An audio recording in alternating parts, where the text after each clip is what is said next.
So it's time for my annual Stocks and Shares ISA comparison to help you find the best platform for you. And this year, things have got very competitive. The fee wars continued, more platforms have cut costs, introduced new features, and are offering better deals to attract investors before the tax year deadline. Fees will still be a big part of this comparison, but it's not just about fees. I'll be covering everything you actually need to consider. Before we get into it though, I want to address something up front. Whenever you see a best ISA video or ISA comparison video, it's fair to ask, how can this be unbiased if there are affiliate links involved? And you're right to question that. This video is not sponsored, meaning I'm free to say what I want, but I do have affiliate links for some of the platforms mentioned. So instead of just telling you to trust me, I've structured the video in a way that makes everything clear. The first part will be completely objective, measurable facts like fees, investment range, customer support, and user reviews. Then, in the second part, I'll give my personal opinions, things like user experience, which platforms I think are best for different types of investors, and what I'm personally using in 2026. That way, you can clearly separate what is fact and what is opinion, and make your own decision. All links to the platforms are in the description, and any affiliate links will be clearly labelled. If you do use one of the affiliate links, I may earn a small commission at no extra cost to you, and you'll often get access to a special offer or sign-up bonus for using that link. I've also updated my free platform comparison sheet, which includes even more platforms and a full breakdown, and you can access that via the link in the description by joining my newsletter. And just before we start, a quick disclaimer, this is not financial advice. When investing, your capital is at risk and you may get less than you invest, and please always do your own research. Right, let's get into the comparison now, and we'll start with fees. This is usually the first thing people look at when comparing platforms, and this year there's been a lot of change. More platforms have cut fees, reworked pricing, and become much more competitive. Now, when we talk about fees, there are three main types to understand. First, platform or account fees. This is what you pay just to have the account. It could be free, it could be a flat monthly fee, or a percentage of your portfolio. Second, dealing fees. This is what you pay when you buy or sell an investment. And third, FX fees. This stands for foreign exchange. Because you fund your ISA in pounds, GBP, if you buy investments priced in another currency like US dollars, the platform will charge a fee to convert your money. This applies when buying and when selling. Okay, we'll start with platform fees. This may also be called an account fee or custody fee. I'll put the full comparison on screen by me, but here are the key takeaways.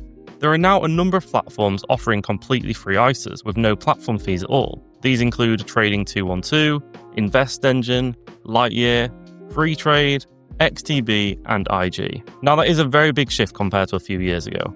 Even some of the more traditional platforms have reduced or reworked their pricing. Now interestingly with Hargreaves Lansdown here, they did lower their percentage fee, but they increased the fee cap on their ISA, so for people with medium to large portfolios, the ISA is now more expensive this year than it was last year. Then on to Interactive Investor.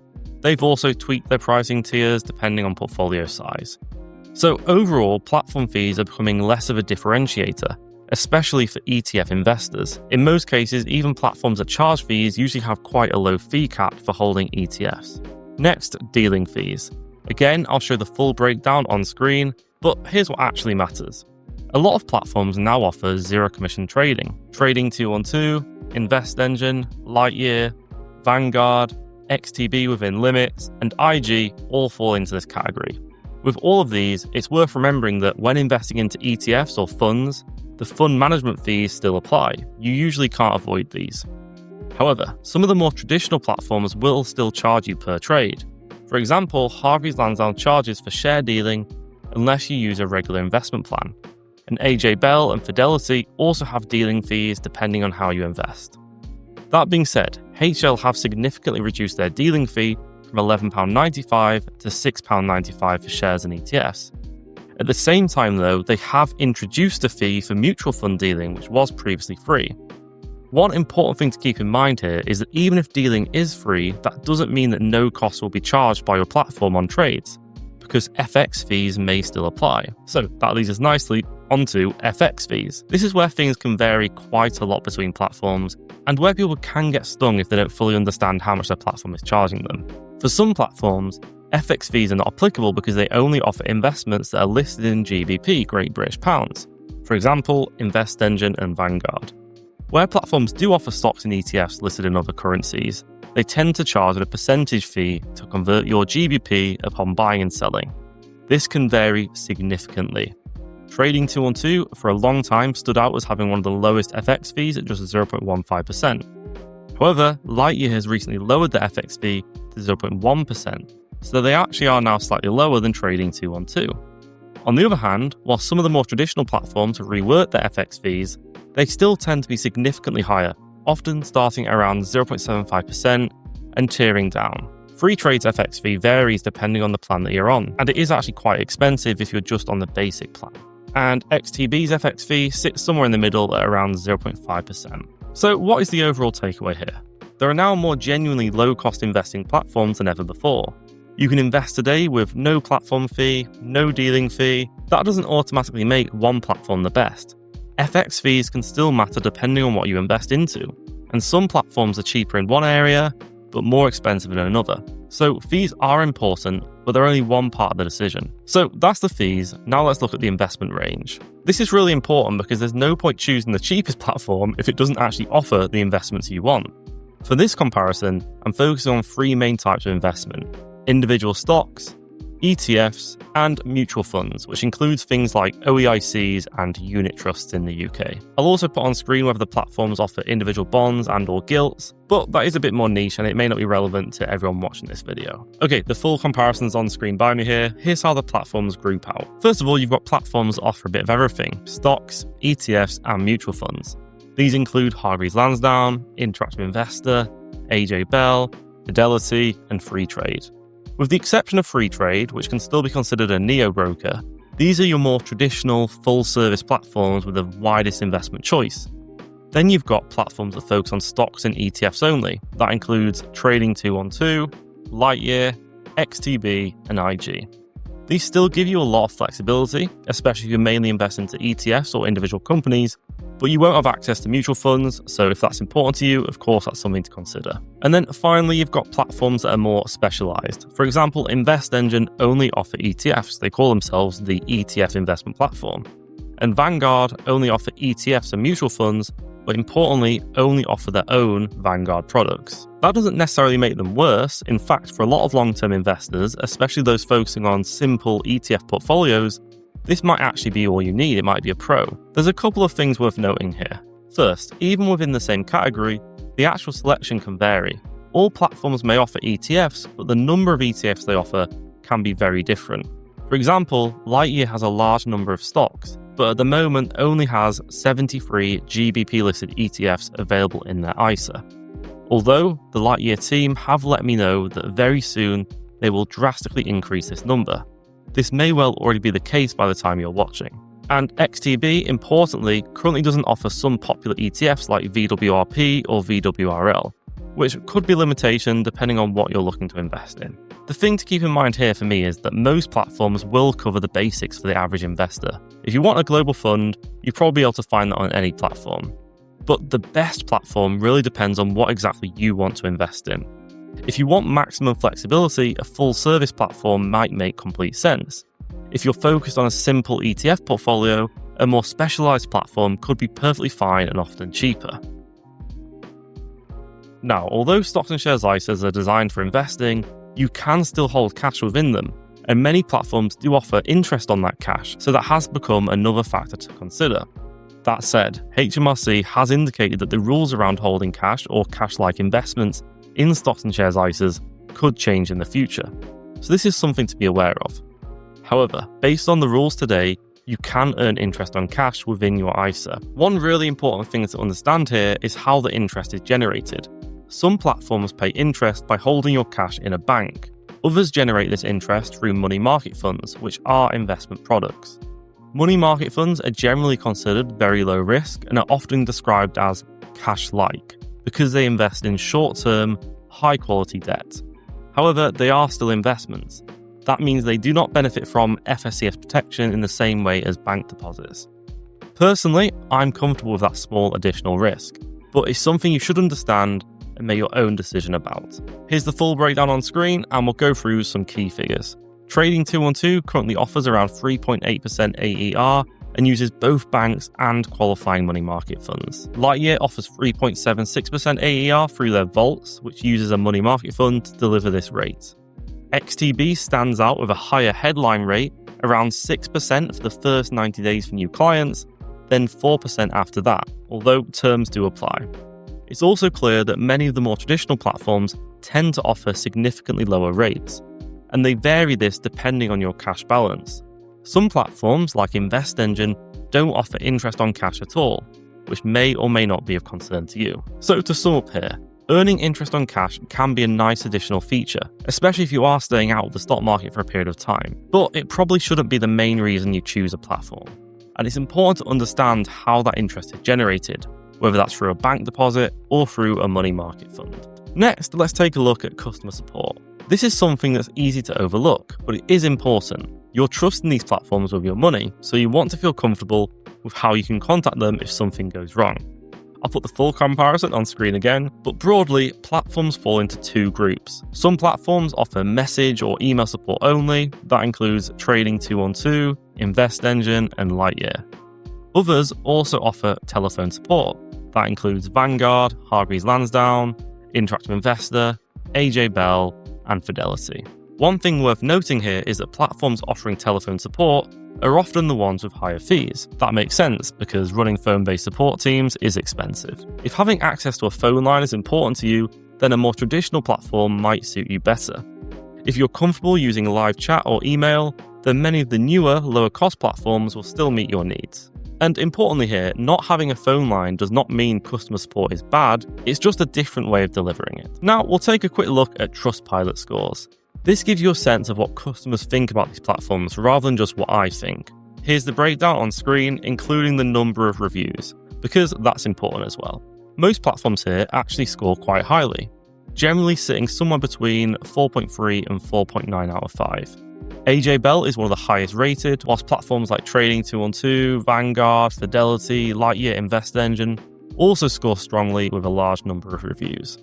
On the lower end, IG sits closer to around 3.9%, which is still reasonable, but noticeably below the others. And in the case of XTB, their rating is currently unavailable due to a breach of Trustpilot guidelines according to the Trustpilot website, so there's no score to reference at the moment. I reached out to XTB to clarify what has happened here, and they stated, "We are currently working with Trustpilot to remove and investigate fake reviews on our page. There is no allegation from Trustpilot of deliberate manipulation of the reviews process.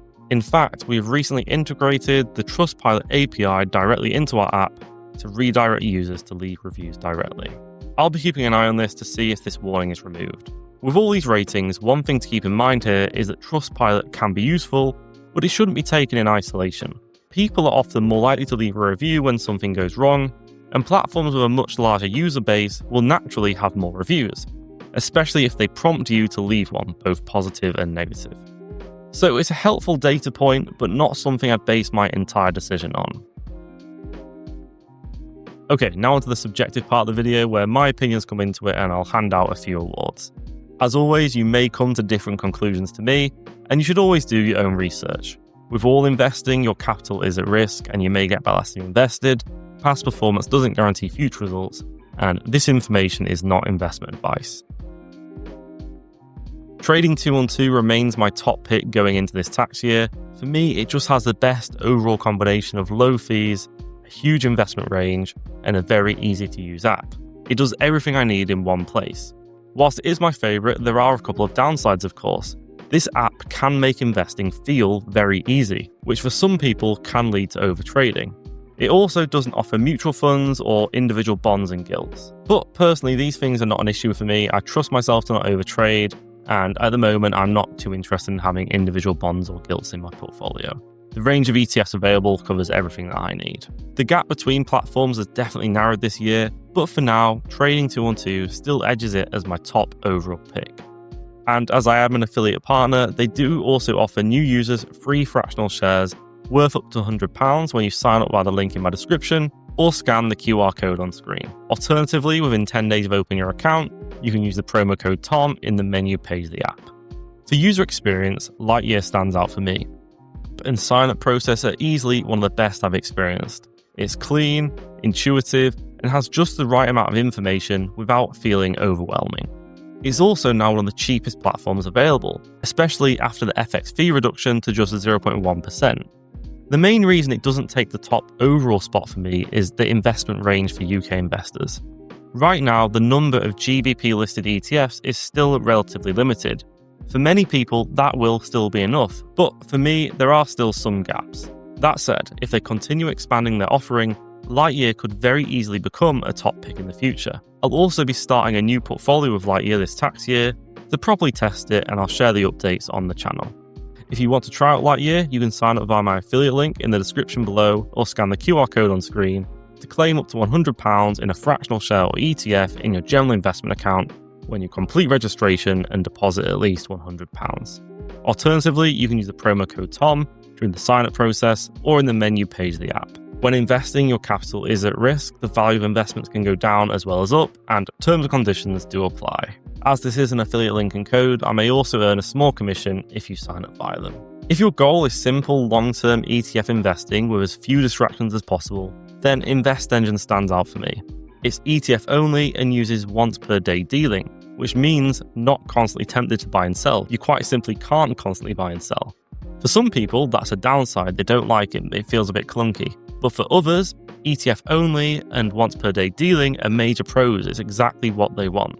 If you just want to invest regularly, keep things simple, and avoid overthinking, InvestEngine is a very strong option. If you want the widest possible investment range, the traditional platforms like Hargreaves Lansdown, AJ Bell, and Interactive Investor still lead the way. They offer everything, including stocks, ETFs, funds, gilts, and more.